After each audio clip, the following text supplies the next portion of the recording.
Ìwé Lúùkù orí 18. Ó sì pa òwe kan fún wọn nítorí èyí yìí pé ó yẹ kí a máa gbàdúrà nígbà gbogbo kí a má sì ṣàárẹ̀, wípé onídàájọ́ kan wà ní ìlú kan tí kò bẹ̀rù Ọlọ́run, tí kò sì ṣe ojúsàájú ènìyàn. Opó kan sì wà ní ìlú náà, ó ń tọ̀ wá wípé gbẹ̀san mi lára àwọn ọ̀tá mi. Kò sì sú sí i nígbà oṣù kan, ṣùgbọ́n níkẹyìn ó wí nínú ara rẹ̀ pé bí èmi kò tilẹ̀ bẹ̀rù Ọlọ́run, tí èmi kò sì ṣe ojúsàájú ènìyàn, ṣùgbọ́n nítorí tí opó yìí ń yọ mí lẹ́nu, èmi ó gbẹ̀san rẹ̀ kí ó má bàa fi wíwá rẹ̀ nígbàkúgbà dá mi lágara. Olúwa sì wí pé ẹ gbọ́ bí aláìṣòótọ́ onídàájọ́ ti wí. Ọlọ́run kì yóò á sì gbẹ̀san àwọn àyànfẹ́ rẹ̀ tí ń fi ọ̀sán àti òru kígbe pè é, tí ó sì mú sùúrù fún wọn. Mo wí fún yín, yóò gbẹ̀san wọn kọ́kàn, ṣùgbọ́n nígbà tí ọmọ ènìyàn bá dé, yóò há rí ìgbàgbọ́ ní ayé.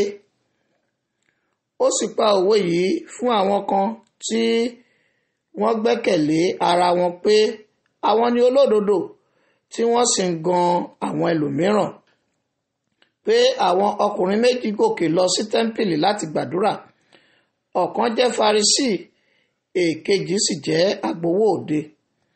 Èyí Farisí dìde, ó sì ń gbàdúrà nínú ara rẹ̀ báyìí pé Ọlọ́run, mo dúpẹ́ lọ́wọ́ rẹ̀ nítorí tí èmi kò rí bí ará ìyókù, àwọn alọ́nilọ́wọ́gbà, aláìṣòótọ́, panṣágà, tàbí èmi kò tilẹ̀ rí bí agbowó òde yìí.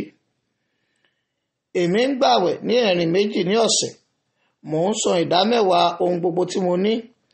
Ṣùgbọ́n agbowó òde dúró ní òkèèrè, kò tilẹ̀ gbé ojú rẹ̀ sókè ọ̀run, ṣùgbọ́n ó lu ara rẹ̀ ní òkun àyà. Ó wí pé Ọlọ́run, ṣàánú fún mi, èmi ẹlẹ́ṣẹ̀. Mo wí fún yín, ọkùnrin yìí sọ̀kalẹ̀ lọ sí ilé rẹ̀ ní ìdáláre ju èkejì lọ, nítorí ẹnikẹ́ni tí ó bá gbé ara rẹ̀ ga, òun ni a ó rẹ̀ sílẹ̀, ẹni tí ó bá sì rẹ̀ ara rẹ̀ sílẹ̀, òun ni a ó gbé ga. Wọ́n sì gbé àwọn ọmọ ọwọ́ tọ̀ wá wípé kí ó lè fi ọwọ́ lé wọn, ṣùgbọ́n nígbà tí àwọn ọmọ ẹ̀yìn rẹ̀ rí i, wọ́n ń bá wọn wí. Ṣùgbọ́n Jésù pè wọ́n sọ́dọ̀ rẹ̀, ó sì wí pé ẹ jẹ́ kí àwọn ọmọ kéékèèké wá sọ́dọ̀ mi, ẹ má ṣe dá wọn lẹ́kun, nítorí tí irú wọn ni ìjọba Ọlọ́run. Lóòótọ́ ni mo wí fún yín, ẹnikẹ́ni tí kò bá gba ìjọba Ọlọ́run bí ọmọ kékeré kì yóò wọ inú rẹ̀ bí ó ti wù kí ó rí. Ìjòyè kan sì béèrè lọ́wọ́ rẹ̀ wípé olùkọ́ni rere, kí ni èmi ó ṣe tí èmi ó fi jogún ìyè àìnípẹ̀kun? Jésù sì wí fún pé èéṣe tí ìwọ fi ń pè mí ní ẹni rere? Ẹni rere kan kò sí bí kò ṣe ẹnìkan, èyí ni Ọlọ́run. Ìwọ mọ òfin wọn nì: má ṣe ṣe panṣágà, má ṣe pànìyàn, má ṣe jalè, má ṣe jẹ́rìí èké, bọ̀wọ̀ fún bàbá òun ìyá rẹ. Ó sì wí pé gbogbo nǹkan wọ̀nyí ni èmi ti pamọ́ láti ìgbà èwe mi wá. Ṣùgbọ́n nígbà tí Jésù sì gbọ́ èyí, ó wí fún un pé ohun kan ni ó kù fún ọ, síbẹ̀ lọ ta ohun gbogbo tí ìwọ ní, kí o sì pín fún àwọn tálíkà, ìwọ ó sì ní ìṣúra ní ọ̀run, sì wá kí o sì máa tọ̀ mí lẹ́yìn. Nígbà tí ó sì gbọ́ èyí, inú rẹ̀ bàjẹ́ gidigidi, nítorí tí ó ní ọrọ̀ púpọ̀. Nígbà tí Jésù rí i pé inú rẹ̀ bàjẹ́ gidigidi, ó ní yóò ti ṣòro tó fún àwọn tó ní ọrọ̀ láti wọ ìjọba Ọlọ́run, nítorí ó rọrùn fún ìbákasíẹ́ láti gba ojú abẹ́rẹ́ wọlé ju fún ọlọ́rọ̀ láti wọ ìjọba Ọlọ́run lọ.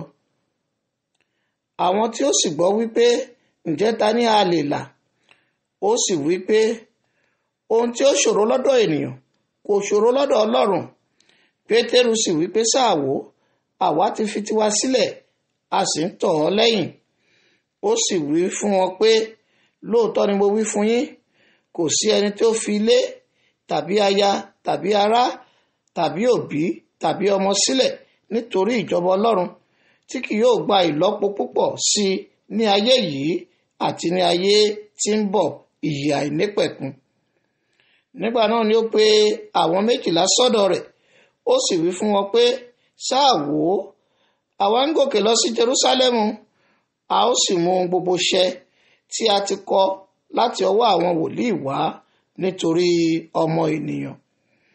Nítorí a ó fi lé àwọn kèfèrí lọ́wọ́, a ó sì fi ṣe ẹlẹ́yà, a ó sì fi ṣẹ̀sín, a ó sì tutọ́ sí lára. Wọn ó sì nà án, wọn ó sì pa á, ní ijọ́ kẹta yóò sì jíǹde. Ọ̀kan nínú àwọn ọ̀rọ̀ wọ̀nyí kò sì yé wọn. Ọ̀rọ̀ yìí sì pamọ́ fún wọn, bẹ́ẹ̀ ni wọn kò sì mọ ohun tí à á wí. Ó sì ṣe bí ó ti súnmọ́ Jẹ́ríkò, afọ́jú kan jókòó lẹ́bàá ọ̀nà, ó ń ṣagbe. Nígbà tí ó gbọ́ tí ọ̀pọ̀ ènìyàn ń kọjá lọ, ó béèrè pé kí ni a lè mọ èyí sí? Wọ́n sì wí fún pé Jésù ti Násárẹ́tì ni ó ń kọjá lọ. Ó sì kígbe pé, Jésù, ìwọ ọmọ Dáfídì, ṣàánú fún mi. Àwọn tí ń lọ níwájú bá wí pé kí ó pa ẹnu rẹ̀ mọ́, ṣùgbọ́n òun kígbe sí i kọ̀ọ̀kan pé, ìwọ ọmọ Dáfídì, ṣàánú fún mi. Jésù sì dẹ́sẹ̀ dúró, ó ní, mú un tọ̀ mí wá. Nígbà tí ó sì súnmọ́, ó bi í wípé kí ni ìwọ ń fẹ́ tí èmi ìbá ṣe fún ọ? Ó sì wípé, Olúwa, kí èmi kí ó lè ríran. Jésù sì wí fún un pé, ríran, ìgbàgbọ́ rẹ gbà ọ́ là. Lójú kan náà ó sì ríran, ó sì ń tọ̀ lẹ́yìn, ó yin Ọlọ́run lógo, àti gbogbo ènìyàn. Nígbà tí wọ́n rí i, wọ́n fi ìyìn fún Ọlọ́run.